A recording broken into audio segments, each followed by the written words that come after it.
One day ప్రపంచ కప్‌లో బంగ్లాదేశ్ దారుణ ప్రదర్శనపై మొదటిసారి ఆ జట్టు కెప్టెన్ షకీబుల్ హసన్ స్పందించాడు.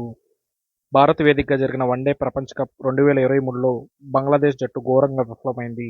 లీగ్ దశలో 9 మ్యాచ్లు ఆడగా కేవలం 2 మ్యాచ్ల్లోనే గెలుపొందింది. ఆఫ్ఘనిస్తాన్, నెదర్లాండ్స్ వంటి జట్లు తమ స్థాయి కంటే మంచి ప్రదర్శన చేయగా బంగ్లాదేశ్ మాత్రం అంచనాలు అందుకోవడంలో విఫలమైంది. పాయింట్ల పట్టికలో 8వ స్థానంలో నిలిచింది. వన్డే ప్రపంచ కప్‌లో బంగ్లాదేశ్ దారుణ ప్రదర్శనపై మొదటిసారి ఆ జట్టు కెప్టెన్ షకీబుల్ హసన్ స్పందించాడు. కెప్టెన్గానే కాకుండా ఓ బ్యాటర్గానూ షకీబుల్ విఫలమయ్యాడు. దీనిపై అతడు మాట్లాడుతూ మెగా టోర్నీ మొత్తం తనకు బంతి సరిగా కనిపించలేదని చెప్పాడు. ఈ కారణంతో ఎక్కువగా పరుగులు సాధించలేకపోయినట్లు తెలిపాడు.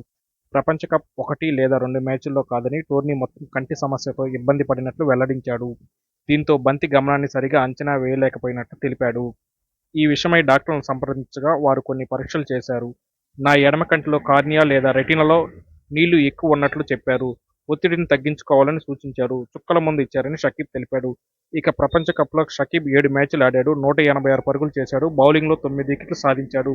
మరిన్ని ఇలాంటి ఇంట్రెస్టింగ్ వీడియోస్ కోసం మన ఛానల్‌ని సబ్స్క్రైబ్ చేసుకోండి.